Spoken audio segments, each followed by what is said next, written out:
শুভ সন্ধ্যা। আশা করি সকলে ভালো আছেন। গত কয়েকদিন হলো মেয়ের বার্ষিক পরীক্ষা শেষ হয়েছে।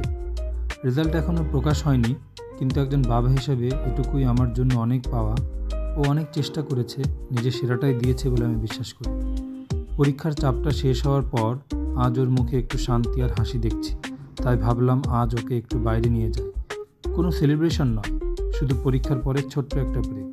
আমি বিশ্বাস করি রেজাল্টের চেয়ে বড় হলো শেখার প্রক্রিয়া আর আত্মবিশ্বাস।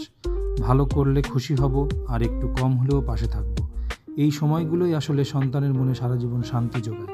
সব বাবা মায়ের কাছে তাই একটাই চাওয়া, রেজাল্ট যাই হোক সন্তানের পাশে থাকুন।